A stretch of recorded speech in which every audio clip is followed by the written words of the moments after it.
LoveLine is meant for an adult audience. LoveLine is meant for an adult audience. LoveLine may contain sexually oriented content. LoveLine may contain sexually oriented content. Listener discretion is advised. Listener discretion is advised. LoveLine. 1-800-LOVE-191. LoveLine starts now. Hey everybody, it's LoveLine. Phone number is 1-800-LOVE-191. I'm Dr. Drew, and I'm pleased to welcome in the studio tonight Jason Mewes. You know him as Jay from Jay and Silent Bob. Hello. What's going on? Do you actually go by Jay, or should we say Jason? Either one's good. Either one's good. So what are you up to these days? Not much. Playing a lot of video games. I heard you were on Degrassi. My kids' friends were very impressed by that. Yeah. We just, the DVD just came out. Me and Kevin were on 3. Well, he was on 3 episodes and I was on 2. And we just went back and did 2 more episodes. So Let me sort of set this up for everybody. Kevin Smith, Silent Bob, directs and produces a lot of these films. Correct. Chasing Amy. That's the last time he was on LoveLine. He was up with his girlfriend, Joey Lawrence. Yes, that must have been years and years ago. That was years ago. He's married now. 7 years? Wow. We haven't seen him in a long time. He's still doing lots of stuff, right? Yeah. He just was, we just got done. He's editing right now, Clerks 2. And that's coming out in the summer? They're looking for August, I believe. Again, so both Jason and Kevin were in Clerks, which is classic, right? Everyone has seen that, hopefully. And then Clerks 2 coming out in the summer. Yep. You happy with that one? Yeah, it was fun. Do you live out here now? I do. I live right in Hollywood. And you originally grew up in New Jersey? Yep. How'd you end up out here? Kevin moved out here. A lot of my friends moved out here, Milonakis. Did you know? Oh, you knew Andy from out there? I know Andy for 9 years now. I'm from New York, Andy Milonakis. Did you know him when he was still a computer hacker? I did. What were you doing That's how we met because, we have a View Askew board. We have our own website, Right. and he used to go on there, and we did a signing in New York, and we used to chat on the board. And he used Dirty Kevin. talk. It's dirty Andrew, talk. Dirty, it's dirty talk. Hey. That's Andy. He used to do mixtapes. So anyway, we were talking about it online, and he met me at this Mallrats signing. And was he a fan of the movies? I believe, yeah. I believe he was on the board, I think. And you figured he was just some 14-year-old kid who was into the movie. Yeah. And he brought me a tape at the signing, and I was like, how old are you? And he's like, I think he was 21 at the time, or 22. And I was like, let's go to the bar. Because we were done with our signing. Me and him went and hung out all night and got drunk. Oh, how funny. It was fun. And we hung out. We've been hanging out ever since. And he moved out here, and Kevin had moved out here. And this is before he was Andy Milonakis. It was. He was still. Well, he was always Andy But he was an IT guy. Yeah. I mean, to everyone else, he wasn't. He was just a sort of IT Computer guy. nerd, He was just at a company, operating, functioning, fixing servers and things. Yep. Amazing. And that's it. So, and then he came out here, and he was doing the Jimmy Kimmel show. And right. And you followed him out here? No, I didn't follow him out here, but I'm saying, a lot of my friends moved out. 4 of my friends moved out here, and only one I have back in Jersey is my sister. So I was like, I decided to make the move out here finally. And plus, the weather's nice. And when you first made the films with Kevin, you were still living in New Jersey, and you knew each other from back there? Yeah. I've known Kevin since high school. So you were like lifelong friends, basically? Yeah. What was he like in high school? I don't know. I didn't really hang out with him as much in high school because he's 4 years older than I am. Mm-hmm. So, I was like freshman. He was senior. How'd you hook back up as friends then? So there's a community center in our town, Highlands, and he used to work there. And I used to go there and play hockey all the time and stuff. And he liked comics, and I like comics. So we started talking about comics and comic books. And we started going to comic book shows in New York together and stuff. Do you collect comics? I do. I haven't got any in a while. I have to catch up, but we have a comic book store in Red Bank called Jay and Silent Bob's Secret Stash. Oh, interesting. And Red Bank, and there's one in Westwood, on Westwood Boulevard. Here in L.A.? Yeah, here in L.A. Wow. 1045 Westwood Boulevard. Check it out. We figured you get something to plug tonight anyway. And are you single now? You involved with somebody? What's happening in your love life? I'm dating a girl named Jana. That's been about a month now. Oh, it's a new relationship. It is new. I haven't dated anyone in, I think, 4 or 5 years. Committed relationship. Just hooking up. Just a little fooling around, I was trying to find. There's always something. Hang out with someone that it's okay, but How old are you now? 30? 31. 31. Okay. 31. I'm getting older. Look at that. Getting up there. All right, let's see if we can help some of our callers out, all right? You ready? Mm-hmm. All right, here we go. This is Roman, 19. Roman? Hey, Dr. Drew, I'm a big fan. What's up, buddy? I'm having problems staying excited with monogamy, I guess. Like, I'm dating this girl right now. We've been dating for 6 months. And I'm always thinking about getting oral from other girls. He's 19. Jay? And I've acted on this before in the past. Like, I've cheated on a bunch of girlfriends in the past. And I'm really trying to not mess this one up. So... Now, are you telling me you can't control your impulses, or you're telling me, geez, I'm not ready for a relationship maybe, and I'm just a screw-up, I'm 19, I can't quite manage this yet? Which is it? Because they're very different issues. If you can't contain your impulses, that's a more serious thing. I can. Like, I can. I'm just having trouble staying excited with just one girl, I guess. Well, if you add up that whole score here, Jay, what do you think about this? 19... You have trouble getting an erection with her? You're too young to date anyway. It's fine. Too young to date? Well, not too young, but I'm saying, explore a little bit more, I would think. Too young to have a girlfriend. If you can't control, I would say don't settle down yet. That's why I was just saying I haven't dated in 4 years until recently. Because you knew you couldn't settle down with one person? Well, just because I wanted to wait until I found someone that I know that if some attractive girl wants to go down on me, I'm going to be able to say no because I care about this other girl. Roman, can you do that? No. Why not just keep her, tell her you just want to hang out with her and hang out with other girls. Just be honest with her, tell her the deal. Or there's a little bit of a different, but I'm with you on that, absolutely. But there's another possibility here. If you sort of add up your score here, Roman, can't maintain a relationship, starting to lose your sexual interest very quickly. Yeah. All that kind of adds up to difficulty with closeness, difficulty with intimacy. That sounds right. Like, yeah. I even called a girl one time and tried to get oral from her, and it just didn't work out, which, I mean, I'm kind of happy about that now, but like, I can't even believe I called her in the first place, Is Roman your real name? Do you think your girl's listening right now? Actually, I think she is. She wanted me to call in about this. Cause she knows. She knows I called this other girl and that it didn't work out. Oh, okay. Like, we've been having this big trust issue, and... Are you an addict, Roman? You addicted to anything else? I'm addicted to marijuana, if you could say that. You can definitely say that. Think, Jason? Can you be addicted to marijuana? To marijuana? I wouldn't say addicted. I'd say it's more of a habit thing. Yeah. If not addicted, you can go ahead and stop and stop. The problem is very few people can do that. It's actually one of the most serious addictions we're dealing with right now. It's probably... pretty much 50% of admissions for chemical dependency involve pot right now. If not, pot is the primary drug. Yeah, and when people stop pot, they miss it sometimes the most of any of their other drugs. The cravings, the drive, the preoccupation with it is profound. So I run a program. I deal with it every day, and it's one of the more serious ones we're dealing with right now. If you're still using it, you go ahead and stop and see what it feels like. No, I have stopped. I have 3 years right now. So, but I mean, not off of that. I've done it all. So, it wasn't the toughest for me. It was the easiest for me. Well, that's me personally. Well, no. Here's how pot works: it's the first drug you find, and you love it. Yeah, you love it. It's the greatest thing ever. When you found something you love more than anything else, what do? You do that every day, and it works and it feels great. Somewhere between 1 and 30 years, and it's different for every individual, that I love it feeling starts to wear off. And you start getting depressed and irritable. You experience it as, this doesn't work anymore. I need to smoke more. You start smoking more, and suddenly you're not feeling good. You can't do things. You're irritable. And that's when you switch over to something else. And those other things can become more difficult to stop because the pot you leave behind. But if I catch you just as you switch to amphetamine, let's say, the one you'll miss, not the amphetamine, you'll miss the pot because that's a much better feeling than speed. Even though speed corrects the depression of the marijuana.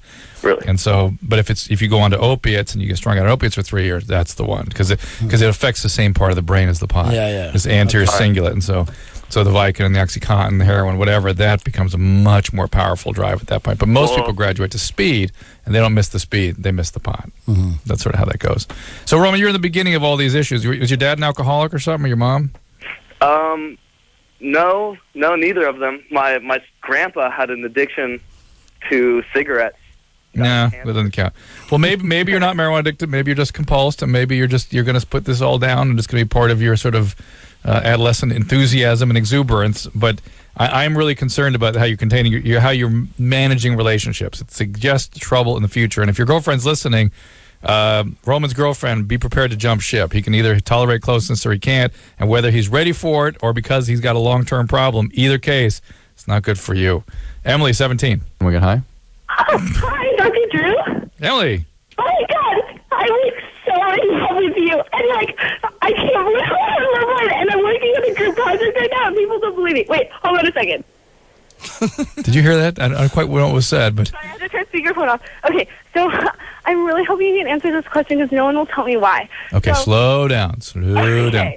You ever seen the film The Clerks? Yeah, I have. She's lying. How about Jay and Silent Bob? No, I totally have. It's like those two guys who work, and one's at the video store and one's at the drugstore. Yeah, She's right. well, this is Jay, and you see him on Degrassi. Hey. No. Okay, all right. What's your question, Emily? She's like, I don't care. So It's my all about question you. is, What?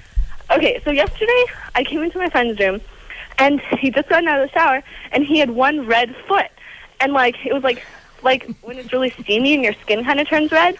Yeah. And I was like, Kenya, why do you have a red foot? And Q was like,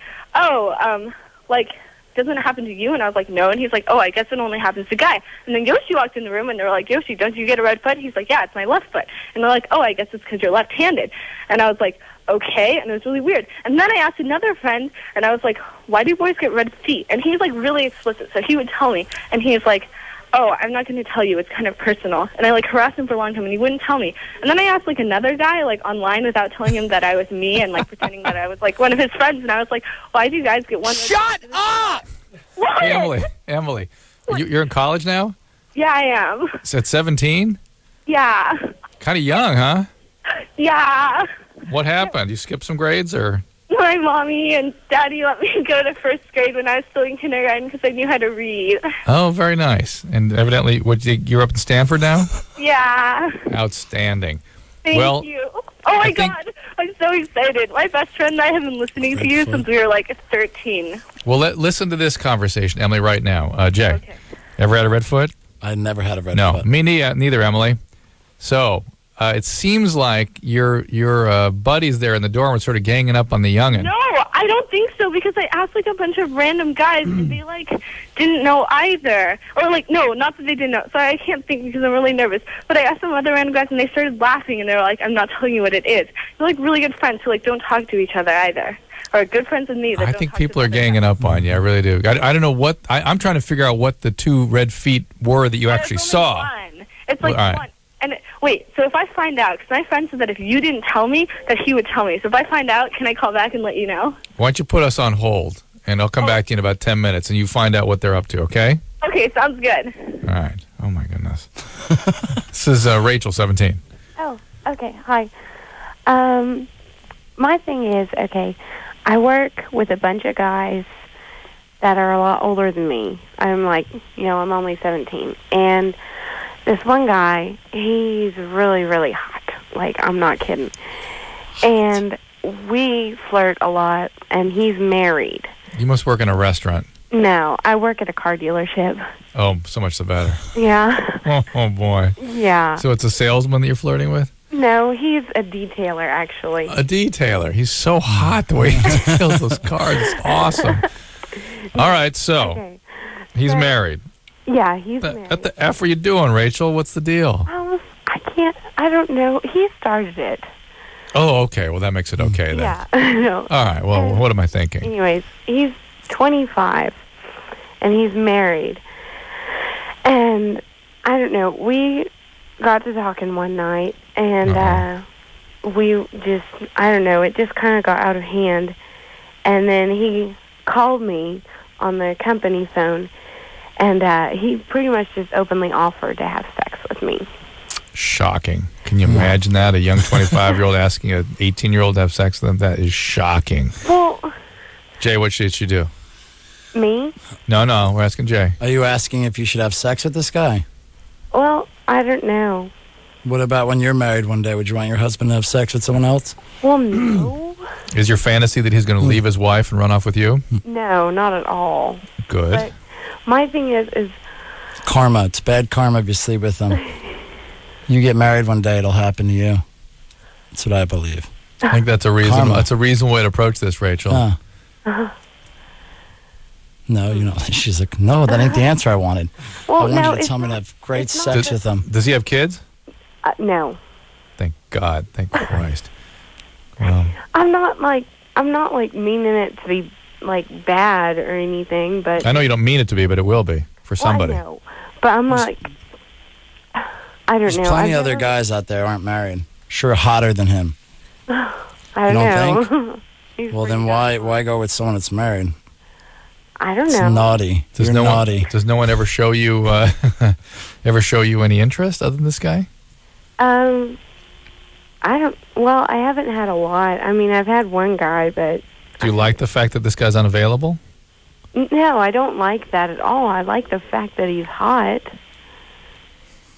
All right, Rachel. Well, we can repeat the same thing 30 times here. You're going to do what you're going to do. For God's sakes, use birth control, whatever you do, and wear a condom. God only knows who else this guy's pulled this crap with. Amanda, 19. Yes. Here you go. Amanda. Yes. Yes, I'm sorry. I have a question about my husband and I's sexual relationships. We live at his parents' house, and we have 2 kids, been married for 1, together for 4. Don't really like the fact of having intimate relationships at his mom's house. Are the kids right in the room with you? Oh, no. No. Have you seen that commercial where the mom's in there going through the drawers, setting up their socks, and goes, honey, there's an adult man in bed, and she's talking to him as though he's like a young teenager. And then all of a sudden this woman sits up, and he goes, oh, hi, honey. And she goes, we got to get our own house. This is ridiculous. It's ridiculous, no, I haven't seen that commercial. This is why you don't get married when you're 19, by the way. So what does he do for a living? Right now, he's unemployed. That's why we live with him. Right now? Always a bad way to start a description of what someone's doing for employ. Well, right now, you're not going to say he's an astronaut, airline pilot, neurosurgeon. No. Right now, he's working at Arby's, or right now he has no work. Right, he has no work right now. What are you doing? I've been a stay-at-home mom for 3 years. Why isn't he working? He lost his job. Yeah, I'm sure he lost his job. Why? As a matter of fact, why he's not working. But what's the reason that prevents him from going forward with further work? A car. God, our college you have to be so explicit in what you're asking. So concrete. What is it? What? It's a car, transportation. He can't get a car to find a job. All right. That's BS. What's the real reason? His parents are always gone, and their car is usually the one that we use. What's the real reason? That is the real reason. No way. No way. Yeah. There's buses, cabs. He'd find a way. He's got to support a family. What's the real reason? He just sit around smoking pot? Is he just lazy generally? God, no. Is he drinking all the time? What's he doing? Oh, no. That's not it at all. What's the problem? He's always on the internet looking for jobs and posting his resume and everything, but it's just nobody ever calls him back. Is something about him we should know? Does he present strangely? Is he? Oh, no. He's a very good guy. That doesn't make sense, Amanda. So then he will find work, and if that's the case, he will find work. It's an active, economy right now. People get jobs.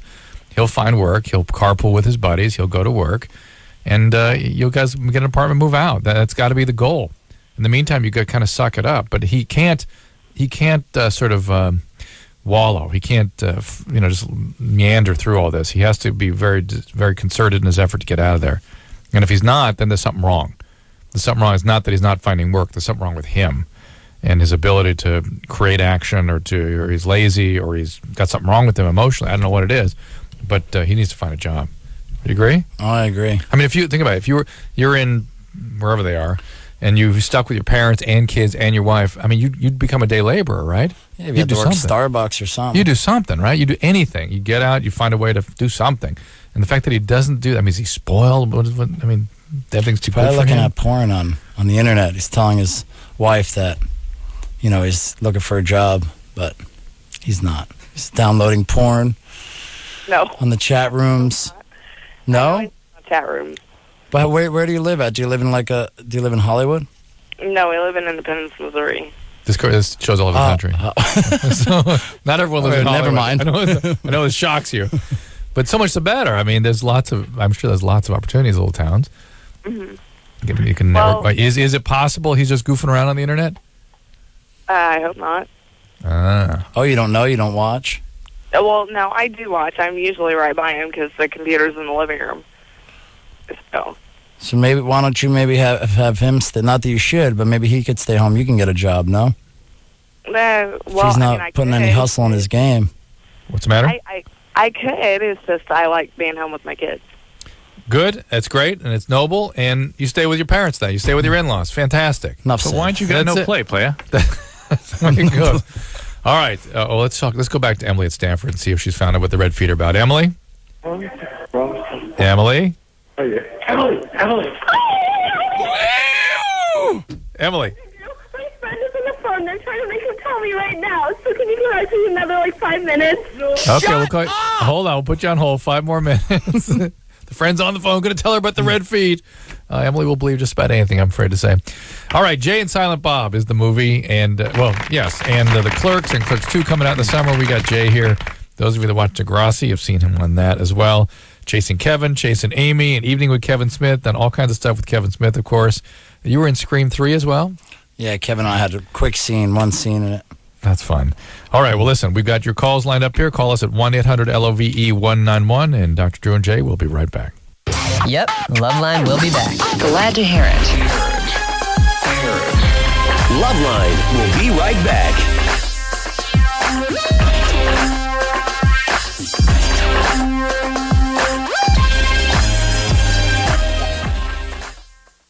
That's right, 1-800-LOVE-191, LoveLine. He is Jay from Jay and Silent Bob and Clerks. And we have a question for him right now. This is Anthony, and then we're going to solve the mystery of the red foot. Anthony, 15. Yeah. What's up, buddy? Dr. Drew. Hey, Jason, big fan. Thank you. Jason, do you have any upcoming movies coming up besides Clerks 2? Like any plans? He's got a list of, you want to read that list?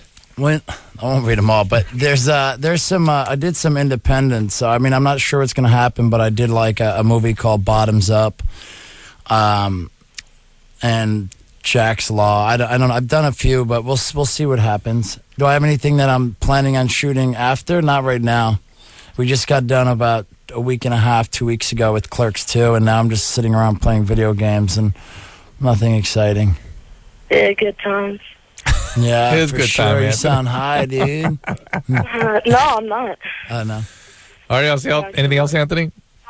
No, just saying. I love Jay and Silent Bob. Strike back. Thank you very much. All right, buddy. Good times. Good times.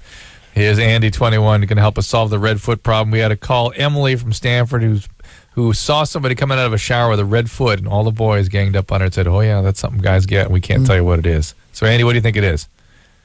I don't know. I've had a few friends who had the same thing, and they just say it's athlete's foot. You know, like when they're in the shower, they just scratch it, and their feet get red. Oh, and then especially if you live in dorms, you know, those bathrooms are nasty, and we're sure that stuff spreads around. Now this is wonderful. There's a number of different funguses you can get on your feet, and they can turn the foot red. And there are also some vascular problems that people can get, as well as swelling in the foot. But let's see what Emily. It's not something that guys get. Yeah. I'm saying, Emily, what'd you find out? Emily. Hi, Dr. Drew. Hi, Emily. What'd you find out? Okay, I'm really embarrassed because it was so anticlimactic, and now I feel stupid, and I feel like you only let me on the air because I go to Stanford, but I'm not really that dumb. And my friend and I, my best friend and I, oh my God, wait, hold on a sec. Okay, like, we were going to call and, like, prove that we weren't stupid LoveLine listeners. Adam was on, and he used to always, like, yell about how stupid his listeners are, but now But, okay, so the reason why they have red feet, and I, like, talked to 3 of them to confirm this, and this is ridiculous, because my friend was so embarrassed he chased people out of the room. It's because, like, okay, depending on what handedness they are, their penis curves in that direction, and then they pee on that foot. And then when they pee on that foot, they spend a lot of time cleaning off their foot, which is why it's red, because they've been cleaning their foot. Well, I think they made that story up too, frankly. amazing. Guys do pee on their feet, and then they usually just don't. Just most of the guys, when they walk in the shower, pee on their feet and then just go right on about their shower. They don't do any special cleaning, which I'm sure will make you even happier to hear that. I usually lay on my back and pee all over myself, and I never turn red. And he never scrubs afterwards. And I never scrub, never. It's just, because it's sterile. Oh, okay. So I tell them they shouldn't bother scrubbing their feet anymore, and it doesn't matter in the first place.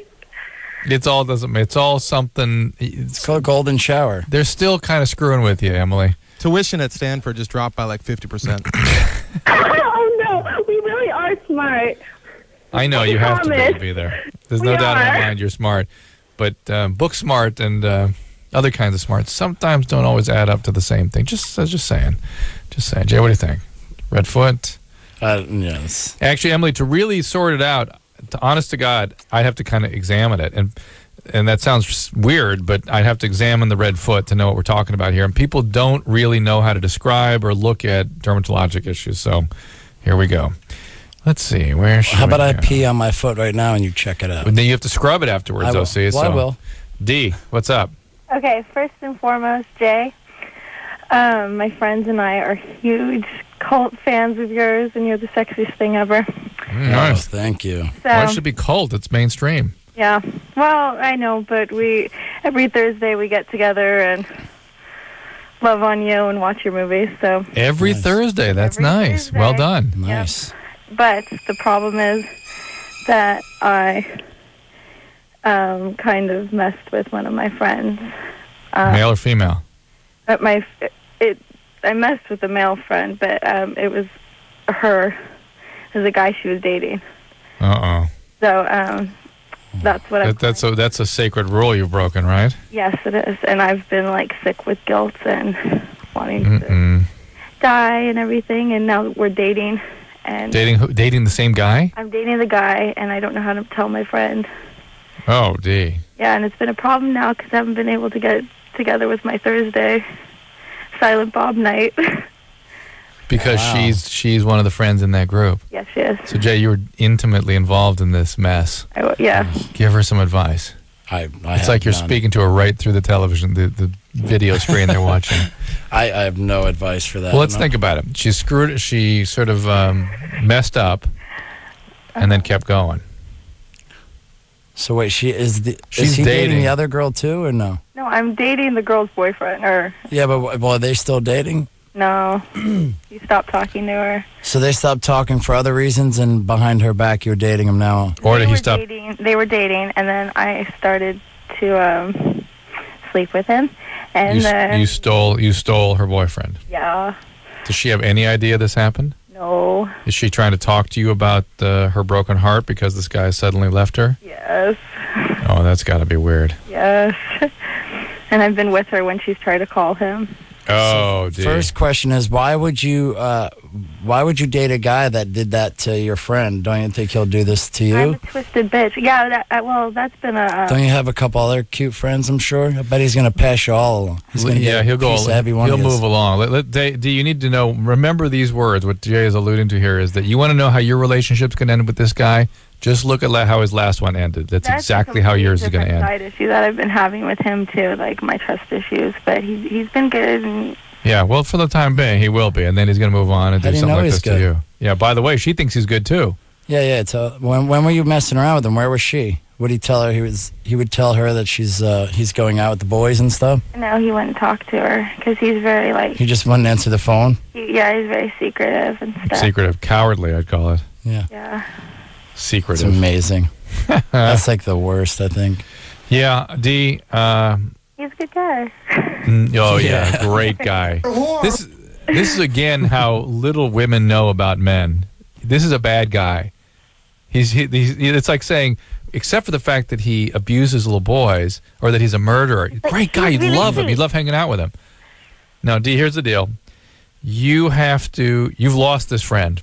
You have to realize it, and you have to give her at least the respect of telling her what you've done so she knows that she needs to move along, and let her get angry with you and let her reject you and whatever she has to do, because that's you deserve that. That's the price of what you've done. Mm-hmm. You've really been a poor friend, and you don't deserve to be her friend right now, and that's reality. And you've got to give her at least the dignity of being able to break it off with him and move on, so she's not wondering what the hell happened and what's the matter with her. All right, thank you very much, sir. Of course, you're not going to do that. You can hide out. You are going to do that? Really? All balls up somewhere.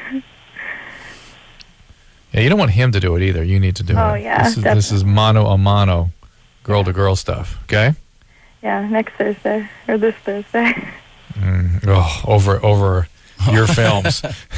Nice. You know what? And she's not going to believe that guy on the screen there. You know what he told me? He told me I should tell you this. Yeah, we're going to call the hospital. Jeff, 18. Yeah, I had two things. One's a lot more important than the other one. First off, I'm really worried about the kid I babysit up the street. I kind of think his dad might be molesting him. Why? Well, like, I always thought he acted, like, a little, like, feminine, kind of. But, I mean, like, he always wants to do stuff like wrestle, which is, I understand that. I was a kid. Well, I still am a kid. But either way, like, when I put him to sleep, like, he's, like, afraid of the dark and stuff. But then when I went on his dad's computer, I found, like, gay porn. And I don't know, So far, you haven't told me anything that leads me to believe that this man is doing. I know. It's more of, like, an intuition kind of thing, which is... Well... yeah. Do you want to make a report to the Department of Child Protective Services? You can do that. In fact, that's really what you ought to do, is call them, make an anonymous report, tell them what you observed, and they'll give you some advice on how to sort of proceed. Probably you're not going to do anything. You know, there's really not much you can do. You don't have any evidence. Maybe they can notify the pediatrician that takes care of this kid, keep an eye open for something that might be going on. But you as an 18-year-old are not going to be able to do too much. And by the way, all these things that you're sort of judging these guys on, I mean, it's normal for a kid to be afraid of the dark. It's normal for a kid to want to wrestle. Whether or not he has, sexual orientation issues or gender identity issues, that has nothing necessarily to do with abuse issues. Sin 22. Hi. Hey, what's going actually, on? my question was if it's harmful for, like, our health, like girls, to have, like, hardcore sex when we're, like, in our periods. Jay? Is it, like, harmful or... Am I into doing it, or? Excuse me? Sure. It is? I don't see why it'd be harmful. What makes I'd want to know. What makes you think it'd be harmful, Sam? Like, because sometimes, like, it kind of, like, hurts. Like, in there. Yeah, the hurting is more the general inflammation that occurs in and around your period, and there can sometimes be ovarian cyst that's still healing too.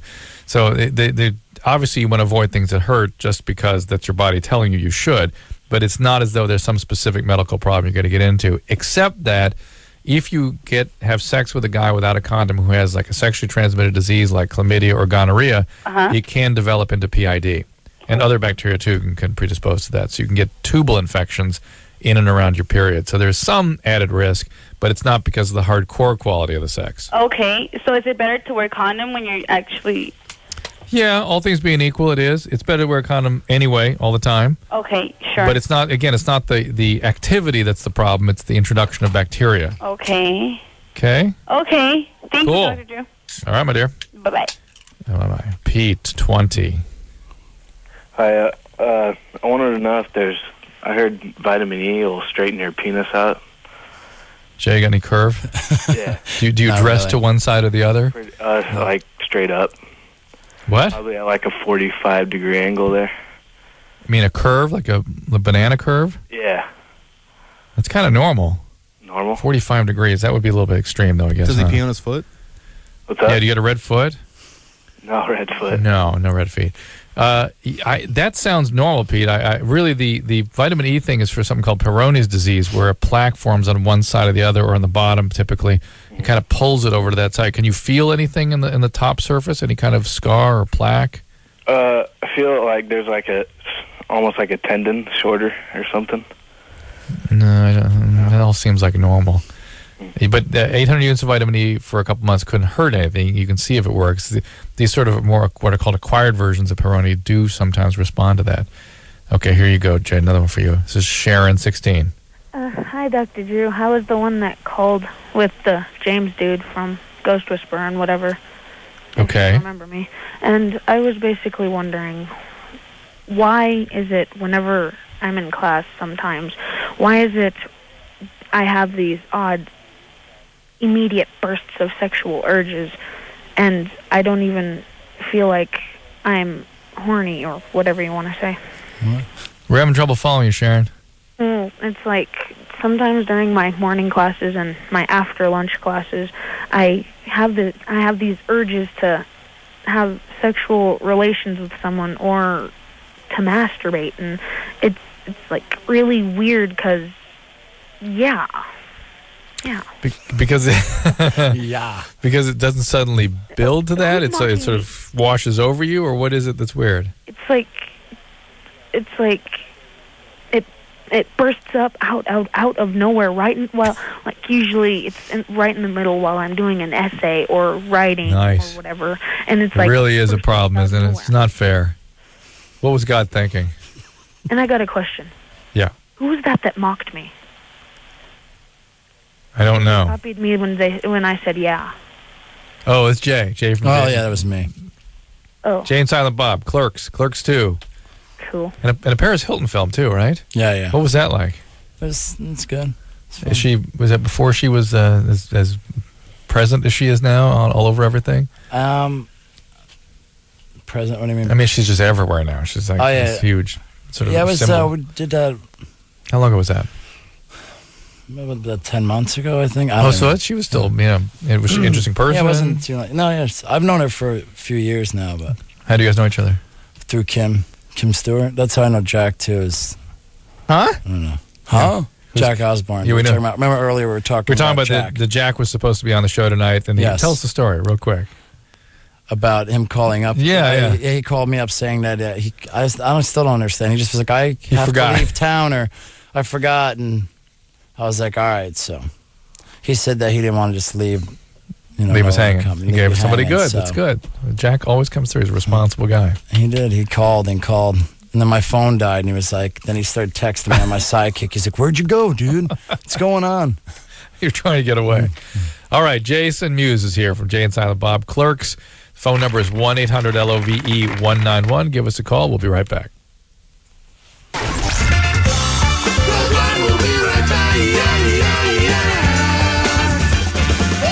LoveLine, we'll be right back. LoveLine, 1-800-LOVE-191. I'm Dr. Drew. He is Jason Mewes. You know him from Clerks. Bottoms Up, Clerks 2, coming up this summer. Jay and Silent Bob. He is Jay. And this next call, I'm very curious about. Jessica, 19. Hi, Jay, I had a question for you. Sure. I saw the evening with Kevin Smith, all the colleges, the kind of Q&A he did. Yeah. Is that fun? Hang on a second, Jessica. Okay. That's cool, right, isn't it? Yeah, it is. What schools did you go to? All over. Yeah. There's been a bunch. We just did one, though. We did one in London, and we did one in Toronto. Wow. It's going to be Evening with Kevin Smith, too. That's nice. like the second one. It's called Throw the Podium Down or whatever. Nice. But that's another 4-hour Q&A. And they weren't colleges. They just were Q&As that they throw together. Yeah, because he does that a lot, too. And that's cool. He really about does the them. I business just go with them. About everything. They ask questions about movies, and he tells. He's really good at it. He could go for like 5-6 hours. Wow. He just goes on. People ask questions, and he just runs with stories and stuff. And neat. It's good. So what was your question? Was there a question? Yeah, no. So he said there's a bunch of stories about you, but there's one in particular that I had a question about. There was one where he said that you came in after school and then you kicked in the door and you just started performing fellatio on everything. Yes, that was at the community center I was saying earlier where I met Kevin. Not where we met, where we started hanging out at this community center. Yeah, when you were in? When I was young. In high school or whatever? Yes, I was like 15. And what happened? None. Was still a little obnoxious, but I was way obnoxious then, and I used to just run around and entertain myself and pretend to suck things off and all, just different stuff. I used to pull my can you say balls? Yeah, absolutely. I used to pull my balls out and stuff. So, do you hang out with Steve-O ever? He's still doing it. He's still pulling his balls out. Oh, yeah. Oh, man. I try not to too much. I'm not sure anymore. he actually performed oral on the football team, but No, it wasn't on other. It wasn't on people. It was a video game. That's Kevin's story. Is like I don't really remember it. I remember stuff like that, and I'd run in, and there was a. Was it Asteroids machine? Remember, he used to have the yep. the There's one here ball? at K-Rock. Yeah. Yeah, and there, there's nothing to really. But I was see, doing that. I see. And I was going to like the flagpole. And anything that stood out and stood up. Yes. Ah, nice. Kind of like and a that's circus how he seal? said. That's when he said, because before that he was like a little kid and he was obnoxious. But then he said after that he was like, this kid's funny and he's don't really care that anyone's watching. That's the story he tells. I don't really remember that. And you did something like that it. in Clerks too. Yeah. Like you got down on your knees and you were imitating some circus seals. Yeah, circus seals, exactly. Yeah, a lot of the That's in Clerks is sort of how I used to act in real life. To a T, like it's fantastic, it really is. Just very, very obnoxious and smoked a lot of weed and. Well, here's another question, Megan, 21. This is for Jay. Hey, Jay, I wanted to know, I'm a huge fan of Jay and Silent Bob. You guys are so awesome. I wanted to know, are you actually sober through the whole movie, or do you actually smoke any of what what the movie's about? In Jay and Bob. The first are you asking? Yeah, in Jay and Silent Bob. The last one. I think what you're asking in the first one, were you actually smoking pot? Right? Is that the question? Yeah, that's the question. Oh, yes. In Clerks, I was smoking, yeah. Yeah. What about... Because we did it wasn't a studio. Not just that you were high, but when you were allegedly smoking pot, you actually smoked pot. Yeah. Yeah, because it wasn't a studio film, so... You could do whatever you want. Yeah. So there's a lot of drinking going on and smoking in that one. The other ones, no. Right on. Thank you. You're welcome. Bye. Bye. All right. I want to see what this next call is. This Cara on 5. Is she for Jay? Let's see. Cara? Yeah, sorry. What's up? I was wondering if you thought that people could really make a decision with bisexuality. Do you think that it's possible to make a choice and move forward, or do you think people can't? Before? You talking to Jay or me? You. But what do you mean a choice? Well, what's going on with you? So you have a problem? A question? Yeah, I mean, I have relationships with both men and women, and it just makes me uncomfortable. I was just wondering if you feel like people can make a decision and stick with it. Well, here's the deal. You sound like someone who has a lot of chaos and sexual confusion. And when you can't have a close relationship, you will sabotage it any way you can. And so, no, you, with issues with sexuality, with confusion, with trouble with intimacy, no, you're going to have trouble staying close to anybody, whether or not you have the sexual identity issue or not. But having the sexual identity issue just adds more chaos and more trouble and more opportunity for you to sabotage any closeness. You see what I'm saying? I hear you. So that's really the issue. It's not can you choose.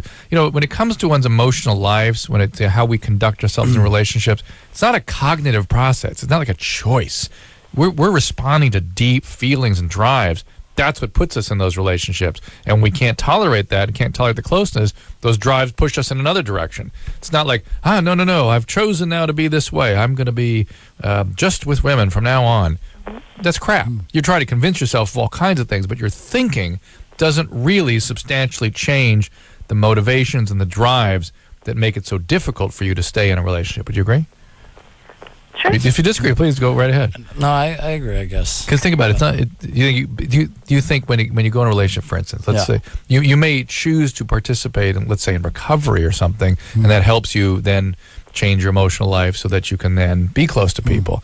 But if you're just someone who's confused and out there and had trauma, and you're going to try to force yourself one way or another, you can't. It's like trying to force yourself not to do drugs or to stay sober or whatever else people try to force themselves to do that are under the influence of very powerful drives that win every time. Carrie, you with me on this? Yeah, no, I'm listening. What do you think? I don't know. I mean, it just seems like there should be some way to address it and clarify. There absolutely is, but it's not a rational decision-making process. It's an experiential process where you learn to be close with other people. And there it will start to come clear to you which way you want to go, whether you want to commit yourself to male or female. But when you're confused and all over the place, you can't commit to anything because the drives keep pulling you around. Sure. Right? Yeah, I guess. I don't know. Should I guess? I She's guess like, so. I guess so. Elizabeth, 17. Yes. You're on with Jay. Hi. I just Jason want to Mewes. know how you get to be so sexy. I love Drew? No, Jay. I would never get a call from a 17-year-old like that. Who's sexy, Drew or me? I'm talking to you, Jay. I love you. Oh, thank you. No, I love you. You were like, oh my God, no, you have no idea. You're the epitome of my wet dream. I love you. Me and all my friends, we love you. And we sit there, we watch Jay and Bob Strike Back, and we sit there Every Thursday? and we like quote it all day. Do What? you have a friend named Sharon? Not every Thursday. What? Or what Do you was her watch name? it every Thursday? No, we watch it like every day. Oh, every day. Wow. I've never met someone who's the epitome of a young lady's wet dream. It's nice to meet you. It's excellent, Jay. It's nice. Thank you. Quite a pinnacle of success to achieve. Well, Elizabeth, you want to say anything to him before we go to commercial? No, not really. I just want to say I love you, and me and my friends are like your biggest fans, and thank you for being so hot. Thank you. When he's on his way to Knott's Berry Farm, he'll look you guys up. Okay, thank you. All right, they're in Buena Park. All right, Jason we were Mewes. just in Buena Park. That's where we shot Clerks. See? Elizabeth, hang on. We may have more to talk about. Clerks 2, Jay and Silent Bob with Jason Mewes from all these projects. You know him with Kevin Smith, and he's the pinnacle of Elizabeth's wet dreams. We'll be back with more Jay after this. LoveLine will be right back. LoveLine will be right back.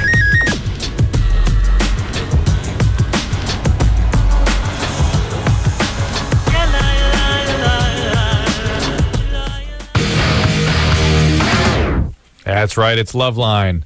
Yeah, 100 LOVE 191. Jason Mewes in here tonight. Clerks 2, Jay and Silent Bob. He is Jay. You know him from all those projects with Kevin Smith. Lots of calls for him tonight. Let's start first with Josh, who is 18. Josh. Oh, hey, I didn't expect to get through. And there you are. I was actually curious about the Chasing Dogma, the comic that Smith did. We have a copy of it at my local comic shop, and I'm contemplating buying it just because I have Kevin Smith everything, and I'm wondering if I mailed it to the secret stash, if I could get your John Hancock on it. Sure. Yeah, and I'm also curious that in the Clerks X DVD, you cut your hair, and I'm wondering if you grew it back for Clerks 2, or... I did. It's growing. It's not as long as it was in Jay and Bob, but it's getting there. But yeah, it's down to my shoulders. So yeah, I had to start letting it grow, and Kevin said we were going to start shooting. So is that about where it's going to be in the movie, or did you go with weaves? No, it's my real hair. I refuse to put extensions or weaves, as you say. Here's Kat, is 24. Kat? Hey. Hey, what's up there?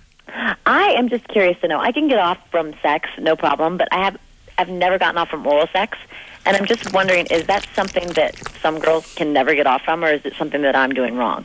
No, this is sort of the typical syndrome. Here's sort of the primer on female. You have, like, the magic advice. No, here's the primer on female orgasm.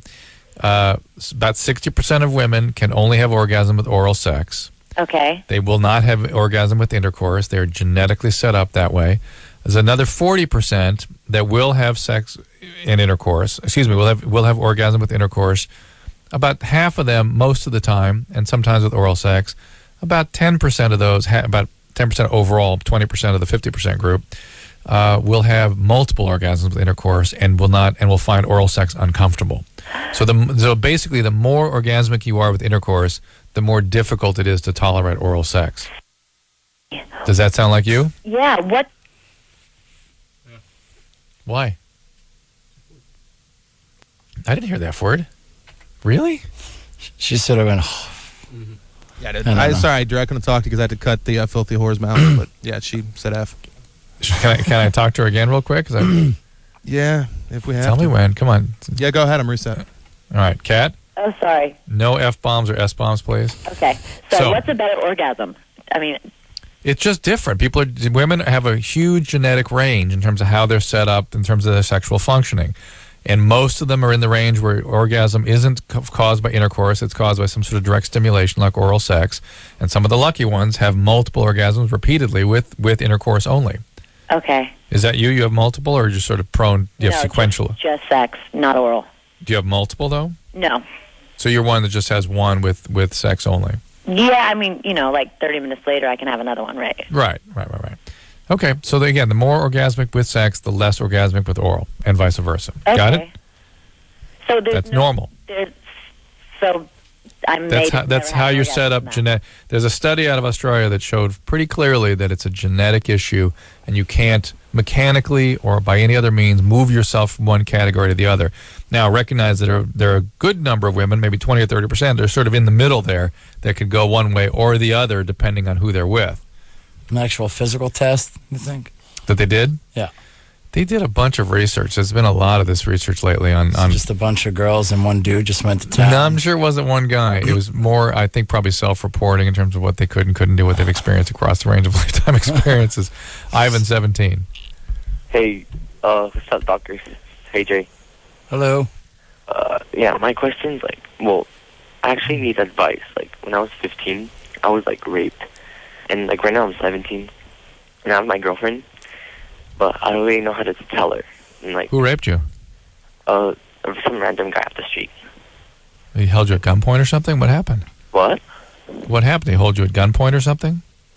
Yeah, something like that. I was kind of disoriented at the time, and I was walking home, and just like, bam, it just happened.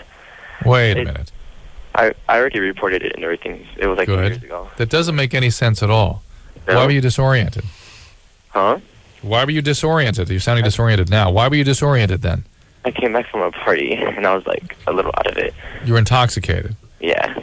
And somebody jumped you and did this to you? Mm-hmm. Wow. And so, like, now I'm 17, 2 years later, I'm kind of over it. I still have nightmares. But, and, like, so I have my girlfriend, and, like, we're active and stuff. But, like, it's just hard to tell her, and, like, she'll be like, I don't know. It's kind of hard to tell her. Well, the good news is it wasn't when you were 5. Yeah. And it is something you can certainly have a post-traumatic stress reaction to and get flashbacks and all kinds of unpleasant symptoms when you're being sexual, naturally enough. And I think you ought to tell your girlfriend about it. I think she'd want to know about it. It's not as though you were, hurt or damaged in some sort of very, very deep way. You were a victim of a violent crime. Have to include sex. Yeah. But I would tell her. What do you think, Jay? Yeah. Would you tell her? No, Yes. I think I mean, I would. It would be tough, though. I can understand it being tough, but I would think she should know. What point would you bring it up? Not while they're in bed. When would I bring it up? Yeah. The right moment, but not in bed. Not in bed. So just sometime when you're having... When I felt it was the right time to tell. Okay. Here's Zoltan, 22. Zoltan? Hello. What's up? Sorry. Yeah, not much. Just lounging out in the car Zoltan, here. what's the question, buddy? Here we go. Just chilling. Yeah, just chilling. Well, I can't get the radio signal inside my hotel room, so came out and listened to it in the car. Okay, you ready to ask Jay a question? Yeah, I'm not sure if, Jay, if you're married or not, but, I've been married for probably about a year and a half, and, I just got this, really awesome job about 6 months ago. And, I'm just wondering, Today, Junior? What's the job? The job, I'm a traveling CNC technician. I work on glass machines. And, I'm just wondering, how do you deal with, being away from the ones that you love, for such long periods of time? You do a lot of traveling? Do I? I do, but I don't think I've really... You don't have anybody like that? Well, I mean, I haven't when I went away, and when I have went away for a little bit, if I was dating or wanted to see someone, they would just come with. Or you'd make sure you came back for stretches. Exactly. Can you do that, Zoltan? Yeah, I hear that. Well, I'm just wondering, I'm just wondering a little bit of advice, what I could probably do to, make it better, or, let my wife know. Well, there's 1,000 ways to connect these days. You can, send little instant messages, sidekicks, emails, stay connected on the telephone. And then it sounds sort of trivial, but that is important to stay connected with people because that's how relationships are sustained. They need attention. And don't go for more than a week without spending a little time refueling face-to-face. Well, yeah, I mean, that's the thing that really sucks about this job that I have. I mean, the job's great and everything, but chance of me being home within a month, I probably home maybe one day if I'm lucky out of a month. Out of a month? What are you traveling place to place, or are you just one place for a month? I'm traveling like all over the United States, all over Canada. Sometimes I go. You got to bring your wife with you for part of this, whatever it costs. You're going to lose this relationship if you don't pay some attention to it. Okay? You making enough money to have her come out? Well, yeah, but I mean, sometimes I'm not in one. Sometimes I'm in one place for 2 days, and then I'm just saying, you got to make that effort. You got to do it. Even if it's for 2 days, I would fly her out. Bring her out. Let's pay for another connecting flight. Just keep her with you. Christina, 23. Hello. What's up? Hello. Hello. You're on with Jay and Silent Bob, Jason Mewes. Oh, my Lord.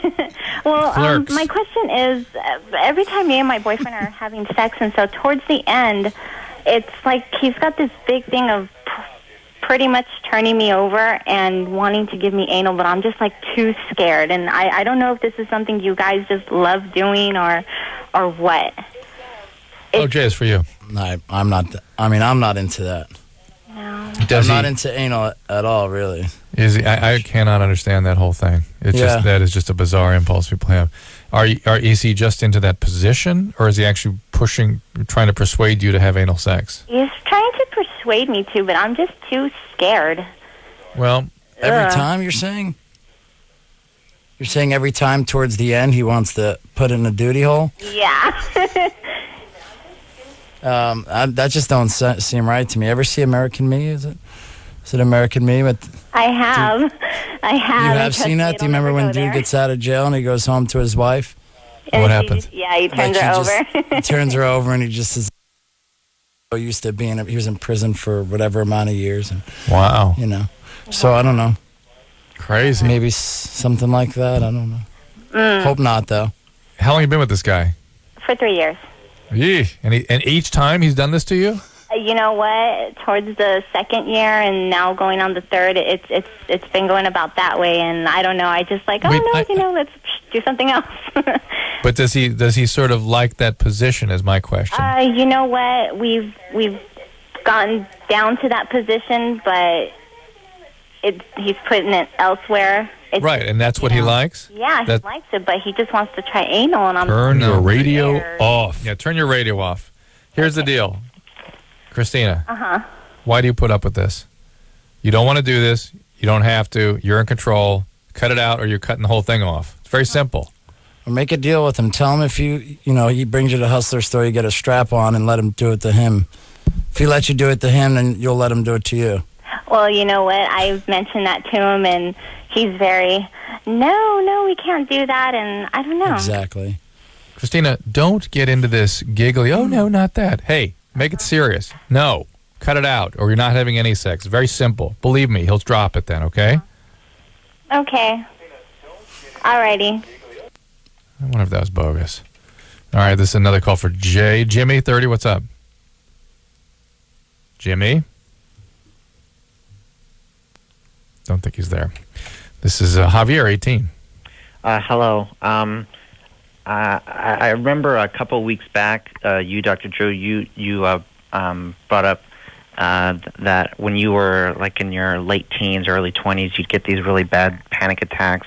I did. Yeah, and I've been getting my own for the past couple months, and they're usually probably like the 20 or 30 minutes before I go to sleep. I'm in bed.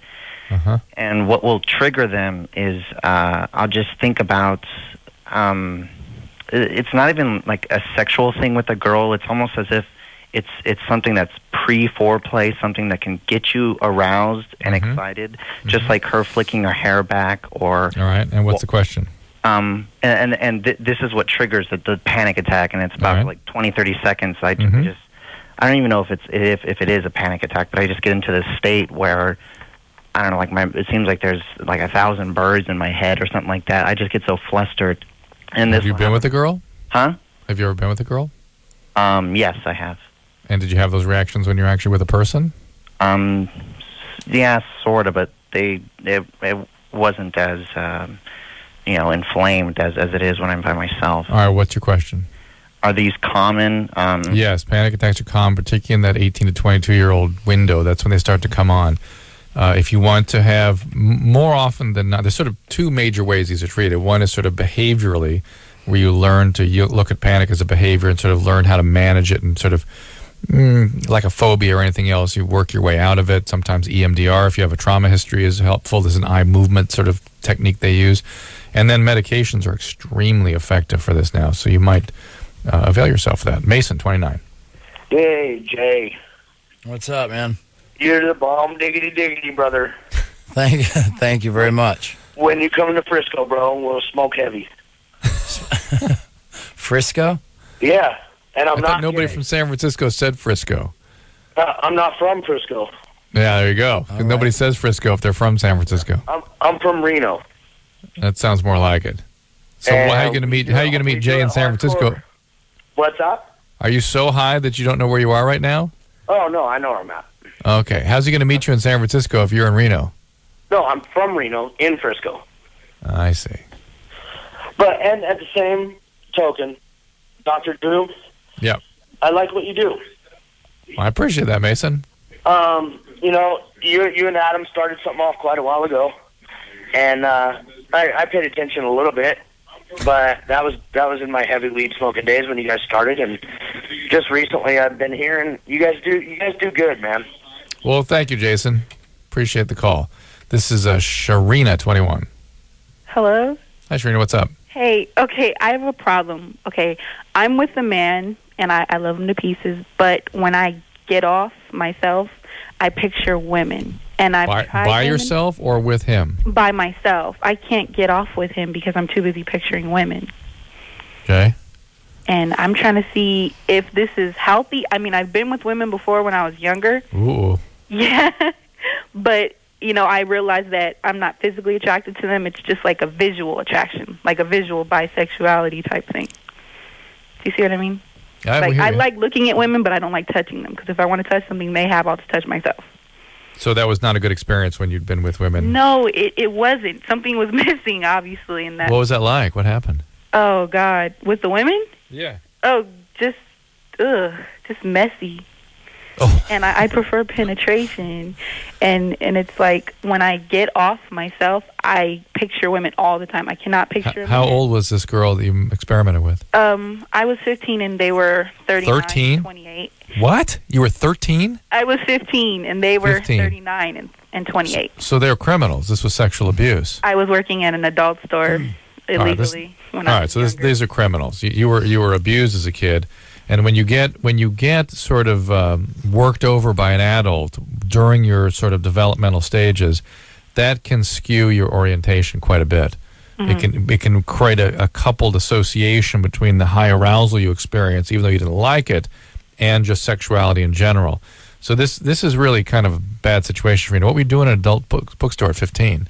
Oh, God. Well, they pay a lot of money, and it was everybody there was underage. But where were your parents? Shut the store down. Where were your parents? My mom didn't know that I worked there until later on. Where was your dad? Not in the picture. And what's up with your mom that she didn't know where you were? Well, when she found, I lied to her and told her I was working at a restaurant, and then when I told her a few months ago, like, my boss was like this crazy dude. He can get into people's minds. Like, he was like this pornographic Mr. Rogers, and he worked at this bookstore in Oceanside. And he pretty much convinced her that it was good for me to work there. He convinced your mom, and your mom fell for that ass? Yeah, she did, because he was good. He got into all of our heads that it was just good to work there. And he told me I should experiment with women and with other things. And, all right. Well, I suggest you file a report on this guy. well, yeah, he got his store got shut down, and he got, like, arrested because There he you go. impregnated, like, a 12-year-old you There you go. Okay, do you see this? You see how dangerous this gentleman is? Yeah. Yeah, Okay, I learned he my has lesson. he has left an imprint on your life. Mhm. And I do suggest you see some about this, because this guy, it's not horrible, but you need a chance to sort this out. Now, on one hand, women do find other women very sexually arousing. It's sort of our image in our culture of what sexuality is as women. That's what, a lot of women like to think about other women, but this, Sharina, seems a little more than average, a little more than that. You're sort of stuck with that right now, and I'm sure you'd like to feel more sexual about your male partner, which is your preference, and that would take a little bit of mental health work. Jimmy, 30, you're back? Yeah. What's up? Hey, Jason. Hey. I had a quick question for you. Being the comedic genius that you are, I was wondering if you had any influences on you, from the comedic standpoint. No. No influences? Not really. It's just all pure Jason mania, huh? You don't believe me? You're like, what? I mean, didn't you see any movies growing up? You thought, I've seen that's tons funny. of movies. I mean, this is funny. No, or I've seen Buddy Hackett growing up or something. No, I've seen tons of movies. But I mean, I don't know. Nobody stood out. No. Okay. It's true. So Jimmy, just he's pure. Just it was more of not like the first one we did was just Kevin being writing yourself. Yeah. So it's just pure. I mean, believe me, I love a lot of I mean, Jim Carrey, I love a lot. I think's awesome, and there's tons of Chris Farley. But I'm not saying like I was like, oh, I want to be just like that. But Right. I want to be like Bill Murray. It's not. That's what you're asking. But I mean, I find all this people really funny. That's awesome. I just want to say, Affleck, you the bomb in Phantom, Joe. Oh yeah. Oh yeah. All right, Jimmy. Thanks for your call. Thanks, guys. Thanks. All right. This now is Jillian, 28. Jillian. Hi.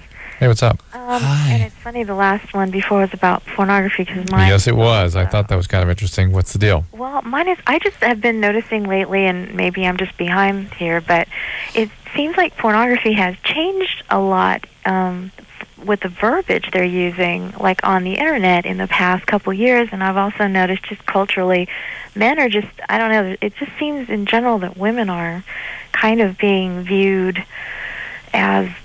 Well, I don't know, just really stupider than I think we've ever been viewed in any era. Jillian, I have a great book for you. It's called Female Chauvinist Pigs. What's that? It's a book called, it's written by a woman, and she is addressing this very issue, is why is it that women have sort of gone along with it. And I think some of her theory is off base, because she doesn't really have any clinical training or anything, but some of it is rather fascinating and well done. And she associates women's behavior. This is going to sound awful, but this is what she does, and it correlates rather well. The behavior of people in captivity and slave situations compared to that behavior versus how women are behaving in their current situation. When you are in a powerless situation, how do you respond? You go along with the images and necessities of the people in power, when in fact women have relinquished their power and could assert it again and take control of things where they don't have to be portrayed in the way they are or participate in this in any way. Well, I think what it's confusing for me is I being a woman, I understand from both sides of the coin. I mean, I think the women that are out there I don't think the pornography is bad. I mean, don't get me wrong. If we're all grown-ups, it's fine to look at naked people and see images that are sexually stimulating. What I'm talking about is specifically the verbiage that's changed. We all get pop-ups. We're on AOL or whatever. And, if you're in any kind of site that's even got anything to do with adult anything, I mean, just all kinds of things pop up, and they may be unrelated. Like, I've had things pop up that just freaked me out, like bestiality and stuff. I'm like, why in the hell is that popping up? But what I'm thinking of is more that the verbiage on all of it is, it's not just sexy images now. It's like, it always has to be this stupid, B asterisk, TCH. I know we can't say bad words on here. Do you know what I mean? Like, every image is accompanied by the fact that it says, you know how we got these girls to do this? We paid these hoes great amounts of money. Or like it says, we told them we had You're fat. in the movie industry, and like, these stupid broads did this and that, and then it shows the images, and the girls are, getting these facials and all this stuff. Hey, Jillian, this is what men are thinking. If women go along with it, that's what's going through men's minds. They're not thinking it's cute. They're not thinking it's funny. This is what guys are thinking, and it's getting more and more egregious. And that's what I'm saying. Women throughout, there's a guy named Lionel Tiger who's a biological anthropologist, and he has made a point repeatedly in his books that women throughout human history have tamed men. And with them participating, men just keep going down. They keep sliding. And you're watching that right now. I would recommend that book, Female Chauvinist Pigs. Okay? I will, and I know you take a look at it. line, but thank you for your... All right. Bye-bye. Very interesting, though. Jason Mewes from Jay and Silent Bob. Clerks 2 coming out this summer. Our phone number here is 1-800-LOVE-191. Jay, you have lots of fans out there. We found out tonight you're the pinnacle of someone's wet dream. That's a first for this show. Never had somebody as a pinnacle of someone's wet dream. It's good. And we'll be back with Jay after this. Call 1-800-LOVE-191 to broadcast your problems to the public. LoveLine will be right back. That's right. LoveLine. Jason Mewes in here tonight. Phone number is 1-800-LOVE-191. I'm Dr. Drew. You know him from many of the Kevin Smith projects. And we're going to go right to the phones. Brian, 21. Hey, Dr. Drew. How are you? Brian, what's up? I have a really good Christian friend, and we always get in these heated debates regarding whether or not homosexuality is innate or if it's a chemical imbalance. And obviously, he takes the stance that it's purely a choice or it's chemical and it can be fixed. And I was wondering if there was anything in recent years, in terms of research or whatever, that it is in fact, biological or genetic. Jay, you want to address that? No. There are like every human behavior, there's a genetic and an environmental component and a spectrum of each. Some people have more of a biological burden, some people more of an environmental burden. But in no sense can it be thought of as a choice any more than, do you sort of have a preference for the kind of person you're attracted to sexually, Brian? Right. Yeah. I prefer women. I understand, but do you have a particular kind of woman, particular look, particular kind of person? Yeah, of course. Definitely. Can I change that by teaching you to choose something else? No, Can I talk you out of your preferences? Is there something cognitive or rational about those preferences? No. Right. These are very, very powerful, primitive biological drives that are set by genetics and by the environment. And once they're set, there is not a lot of good evidence that you can change that. Now, they may change to some extent. I mean, if you have a trauma history or other things that have sort of shaped the tendency to act things out repeatedly, you can change things a little bit. You can change the intensity of some of the preoccupations. You can change the health or ill health of some of the choices. In other words, whether or not you compulsively act out something traumatically or whether you actually establish a real relationship. In either event, the sort of sexual piece, the preference, the things you found attractive really are extremely difficult, if not impossible, to change. Right. Okay. Just think about it. What do you think if I were to get in another heated debate with my friend? Where could I steer him towards in terms of? Unfortunately, that's not an area of expertise for me, so I don't have sort of line and verse literature. But I'm sure, go to the National Institute of Mental Health and just look up homosexuality. You'll see a ton of literature there. The fact, though, is think about trying to convince yourself or to be attracted to men. Can I convince you of that? No. No more than you can unconvince somebody of that if they have that orientation. Or if you like small breast or big breast or small women or whatever that preference is, no amount of choice or talking is going to really change that. Okay? Right. Okay, so great. When do you think people know they're gay, say? High school? Well, it depends. It really does depend. Whether or not it is. Some people are born that way and they know very early. Yeah. A lot of people have sexual abuse in childhood and can't remember anything before that and sort of think that's the way they've always seen it. But it's usually something quite early in adolescence. Quite early. Okay, this is Jason for Jay. What's up, Jason?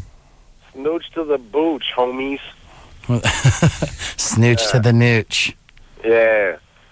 So, I heard one of my friends was telling me that Jay and Silent Bob did a straight-to-DVD movie, and I was looking around for it and couldn't find it nowhere, and, I was wondering if that really happened or if he was just, jerking my chain or whatnot. Yeah, no, there's no straight-to-video movie. All of them been out in the theater before. Here's Ashley. Oh, is there something else they might be talking about? No. Okay. Let's eavesdrop on this. Ashley? Yes. Oh, You're on the air. Hi. What's going on there? Turn the radio off, please. Oh, it's off. I'm on a cell phone. Beautiful. What's up? Okay, I was wondering if it's normal. Okay, I have this boyfriend. I've been with him for a year and a half now. And every time we have sex, I just feel really dirty afterwards. I can't explain it. I was wondering if that's normal or if there's any way to fix that or... It's not normal. Is it just him? Is he the only guy you've ever had sex with? No. It hasn't happened before. It's just him. He makes you feel dirty. No, not during. During, it's great, but afterwards, it's I wish I didn't. I hadn't done it or anything. What's he doing? What's different? What's what? What's different? Why is this guy making you feel that way? I don't know. I don't know. I like the way our callers prepare for their calls. Well, Ashley, I don't know you. I don't know him. You're going to have to help us out a little bit here. Does he do something different or something sort of evocative or weird about the way he approaches you or makes you feel when you're sexually intimate with him? No, it's great. I love him, and he loves me. Well, then there's no problem. Whatever. It's something, Ashley. Yeah. You better try to figure out what it is. You're either in denial about it or you really are not tuning into stuff. Sort of listen to your feelings, your instincts about this, and try to figure out what he's doing. Does he remind you of something? Is it something about the way he's approaching you or demeaning you? Who knows what it is? But only you know. We don't know. Daniel, 24. Hey, Jay, big fan. How's it going, man? Good. How you doing? Hey, I want to ask you about Passion of the Clerks. Want to see is that going to be 10 times better compared to Clerks? 50 times better. Clerks just sucked. You all saw Clerks. Everyone hated that. I mean, it has to be better than that. Man, I mean, of course it was. How much better can it be? Yeah. I mean, it's going to be good. Kevin is cutting some stuff, so I've got to see some pieces, some of the scenes cut together, and it's really funny. So, hey, what do you think about having your own radio show on Sirius Satellite, man? What do I think about me having one? Yeah, I think you guys should have your own show on satellite radio. Just go all out, I'm talking to him about that right now. Drew and I have been talking in between. We're going to get our own show going. Our own network on Sirius. Really. As you can see, I don't talk that much. I don't think it would pan out too much. Man, if you're like anything in the movie, then, that'd be pretty cool. Okay. All right, thanks, man. It's a vote of confidence. That's nice. Kelsey, 19. What's up, Kelsey? Hey, okay. So here's my question. I go out a lot with my friends and stuff, and we're all the same age, and they always get hit on by guys their own age. And for some reason, it's only older guys that hit on me. I mean, I get some younger guys hit on me, but for most part, it's always older guys. And I want to know what the hell is going on, What the heck is going on? Anything distinctive about you? All my other friends kind of, are shorter and more petite and that kind of stuff, and I'm 5'9". I weigh about 170 pounds, I go to the gym. It's not like I'm fat. I'm just, No, 170. So, I've got long hair. I don't really think that there's anything horribly distinctive about me. Men like women that are sort of curvy. They really do. Women think that men like the sticks that are on Cosmo or Elle, whatnot. But for the most part, men kind of like women, especially up in Alaska. It's a liability to be skinny. Not in Anchorage. Anchorage is like any other city, but... Except I've been to Anchorage. It was like 20 below zero. You couldn't walk across the street. No, it does not get to 20 below. I couldn't walk across the street, Kelsey. I couldn't. And I stayed at some hotel downtown there with had glass windows, and it was so cold. They didn't have curtains in the window or something. It was unbearable. But okay, I've seen it get down to -10, and that's pretty bad. But you're a baby if you can't handle it. It was windy too. I am a baby, absolutely, and it was windy too. And by the way, now you're talking the language of people that live in Alaska. This is why the guys are attracted to you. You're made of hardy stock. Even when I go down to Laura Freddie, my friend just took a trip to San Diego, and primarily it was only older guys that hit on me, and I can't understand it. Because I'm not. It's the way you carry yourself. How much older? In their late 30s, their 40s, their 50s. Oh my. 70s. Maybe not 70s? Maybe not 70s. The 80s, 90s. 10 guys with canes. Or the Crips. The guys out of their coffins. It's okay. I don't understand it, and it's not just me noticing it. In fact, one of my last boyfriends was like, "Hey, you get hit on by a lot of old guys, and they can't tell me why, and it's always bothered me." And I figured you guys might be able to answer that question. Well, you're hanging out with you're at a sort of a crossover age when 19-year-olds can look like very, very young people, or can look like adults. And maybe you're somebody who looks more like someone in their older 20s and just more like someone that an older person would come up to and talk to who's hanging around with a bunch of young people.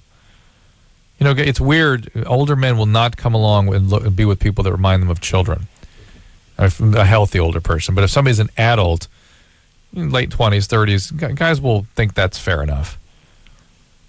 So maybe you just look older. So, I don't know. I guess maybe I can look older, but... Yeah. I don't think I look particularly that much older. Do you think it's just that I look older than my friends, or? I think so. That'd be the easiest explanation without us knowing you, whatnot. That's about the only we can come up with. Would you say, Jane? Yeah. Okay, Haley, what's up there? Hi, this comment is for Jason Mewes. I'm like a big fan, and I saw you at Comic-Con about 2 or 3 years ago. I think you were promoting Jay and Silent Bob Strike Back. Okay. And I was just wondering, are you planning to go back to Comic-Con, or? Oh yeah, yeah, for sure, we'll be there. This is Tracy, 18. Tracy, Hi. what's up there? Yeah, I just had, it's really weird.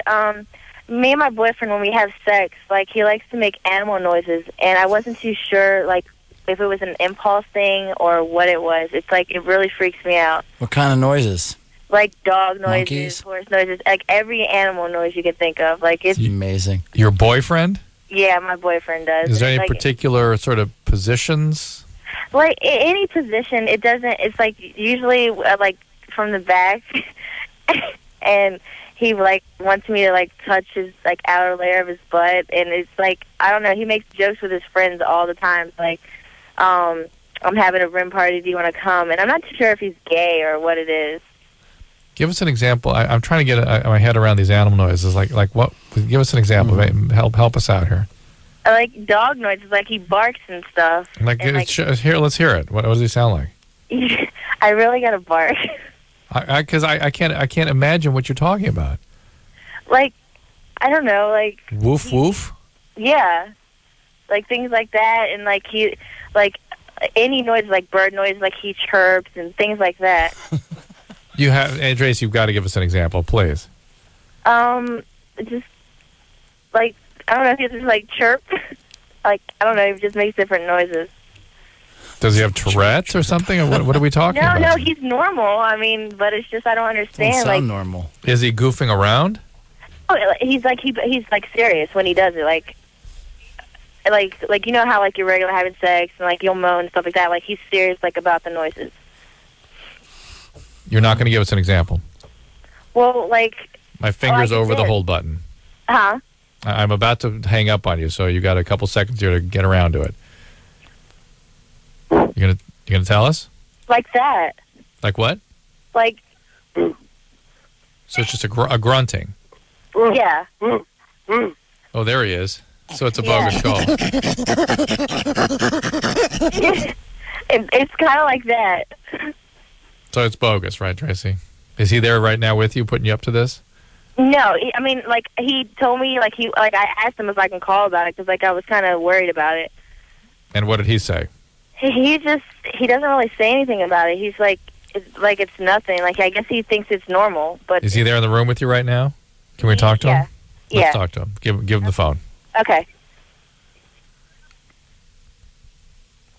Hello. Hello. Hi. What's your name? Hey, Chris. Hey, Chris. You know the international laws of bogosity. If we call you out on a bogus call, you're required to fess up. Okay. So bogus? Yeah. All right. Good try, though. And good job putting your girlfriend up to it, too. It's a rare man that can get a girl to cooperate with a bogus call.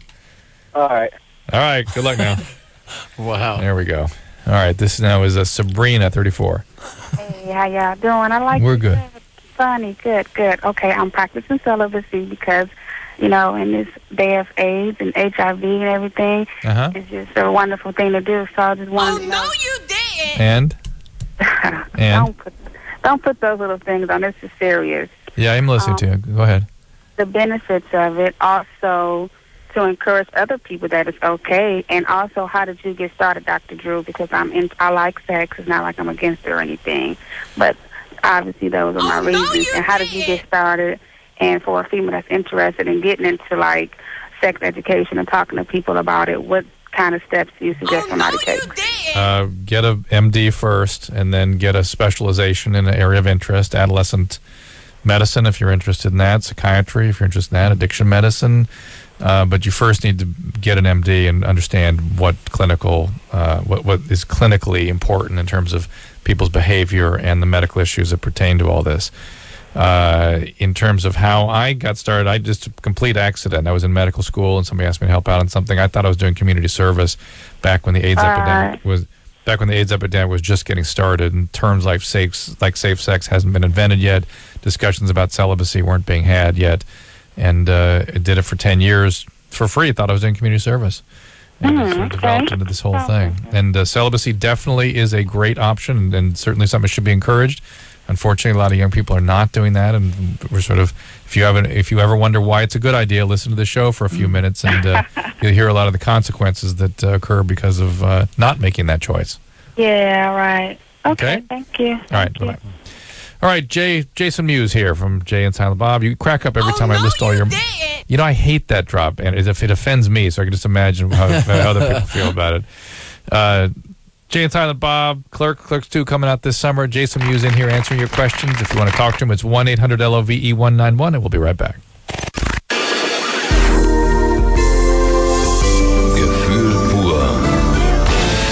Die LoveLine. LoveLine. This is LoveLine. That's right, it's LoveLine, 1-800-LOVE-191. We have just a few minutes to take calls, so let's get right back to it here. Here's Sean, who wants to follow up on our animal noise call of a few minutes ago, which was bogus, but Sean, you're not bogus, right? No, not at all. What's your deal? You make animal noises during sex? I have before, yes. Why, for God's sake? Pretty much bragging rights, really. Just to be exploitive of women and say you never tell your buddies about it? Yeah, pretty much. Now, are you going to give us an example of what you do? Sure.